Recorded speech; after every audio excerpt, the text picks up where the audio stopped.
Hi again. I wanted to talk about some mental health stuff.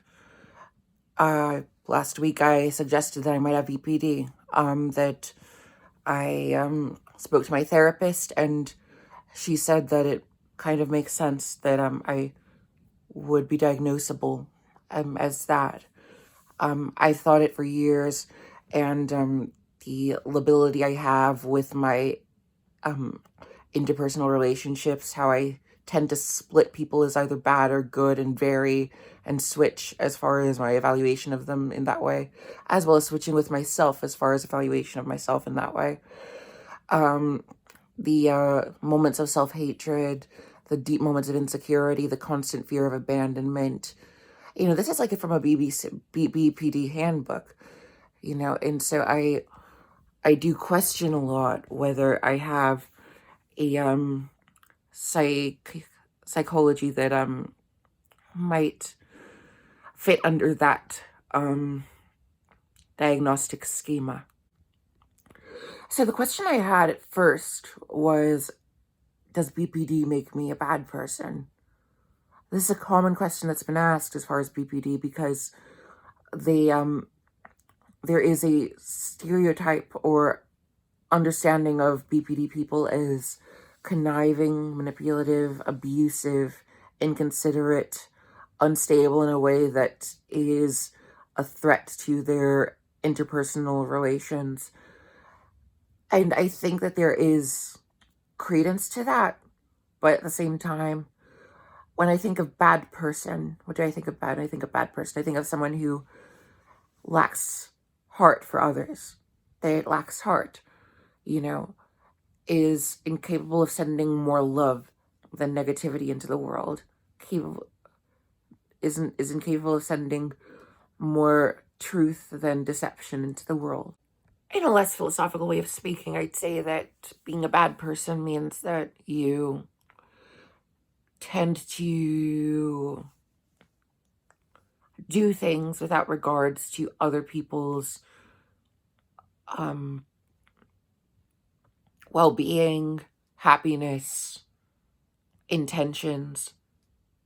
Yes, their intentions. If you are inconsiderate to how what people intend in their good faith behavior, and you just trash them because they didn't do things the way you liked them to have done, then you're kind of heartless, you're cold.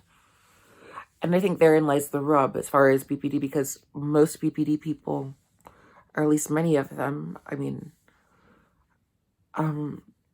it's a personality disorder. They do not know what they do. They meet, or they know what they do and they don't mean to follow that pattern of behavior. It's just ingrained in them so much that they don't know how to break from it.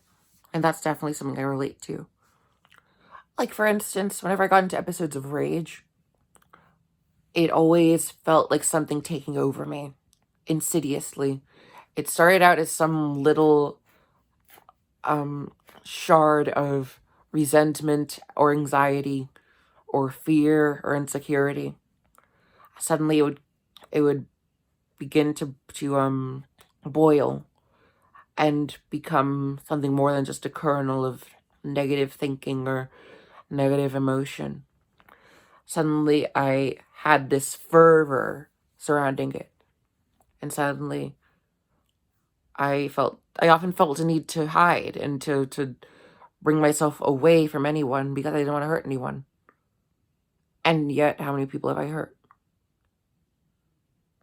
But most people at first glance, at first meeting, and most people who have been friends with me do not think that I have a poor heart, do not think that I am heartless, do not think that I am someone who lacks concern for other people.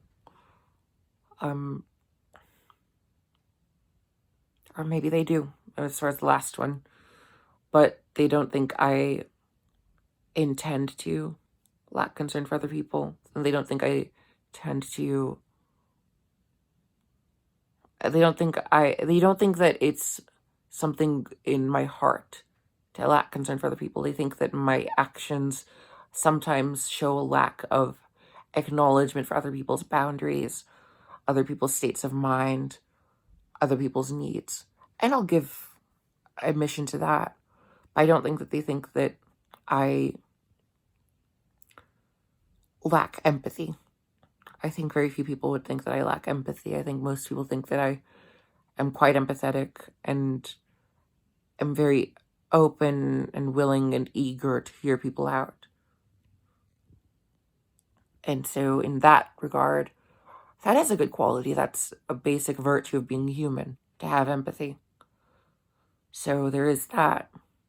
However, actions, regardless of whether I had full reign over them or not, actions that have hurt people, have threatened people, have undermined people's boundaries, have undermined people's requests, have undermined people's respect.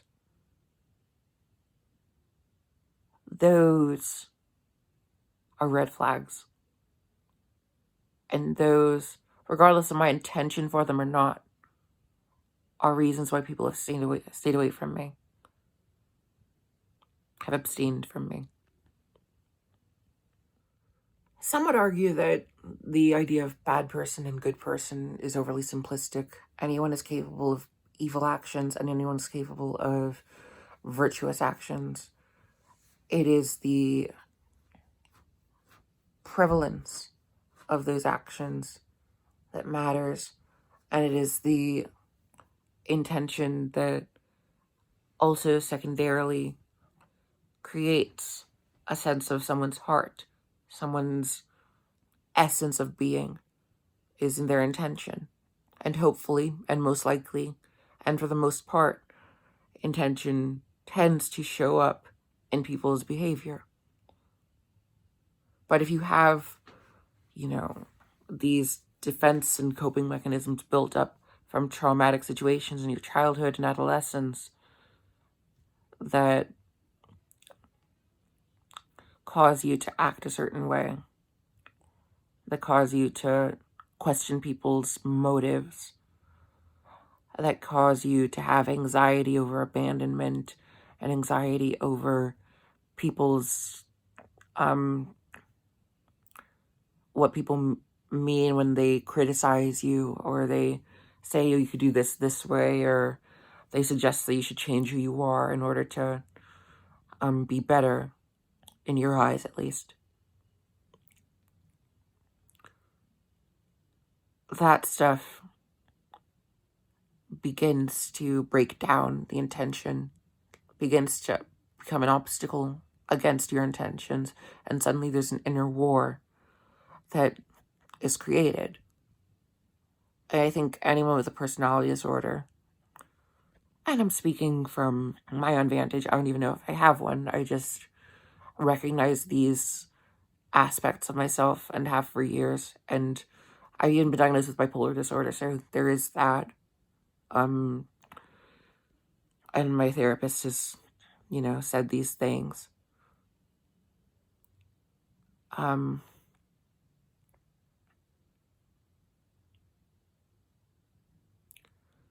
I think anyone with mental illness struggles with the medium through which their soul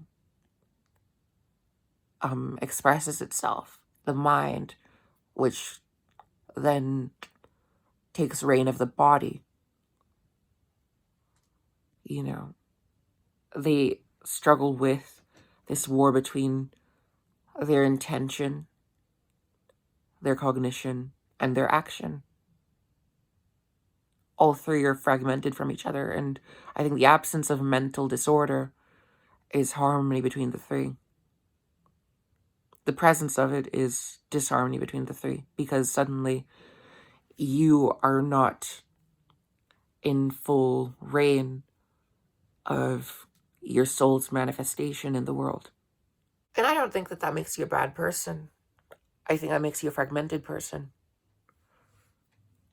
And fragmentation is the opposite of integration.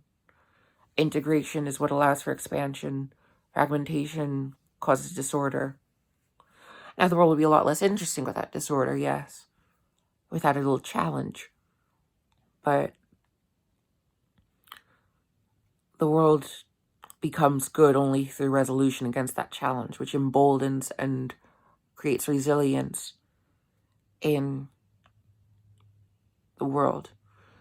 To speak less philosophically, a person who can overcome their fragmentation becomes stronger, all the stronger for it. And if they can fight that inner war every day and become better with each moment, day, week, month, year, as many have told me I have, then I don't think they deserve to be called a bad person, because they recognize who they are. They recognize their past. They recognize what they do. They recognize their intention. They recognize what they find important in life. And what they find important in life is syntonic with what others find important in life at basic level. Love, expansion, enlightenment, fulfillment, selflessness, service, creativity, skill, intelligence, beauty, of any sort. These tend to be important to everyone. Compassion,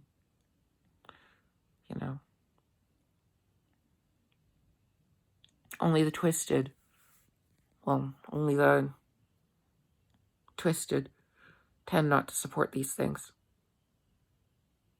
because these things bring harmony and expansion to the world. Anything else threatens it. Anything absent of it threatens it.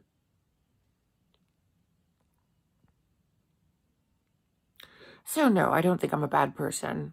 I think I've just had a lot of inner turmoil. And it's caused me consequences that I recognize and accept. But I don't think it warrants me believing that my nature is inferior or a threat to others.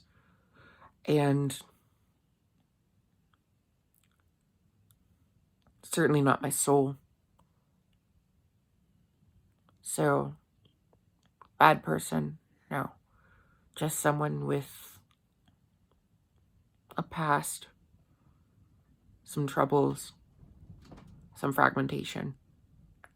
But I'm aware of that, and I can build a better house for myself.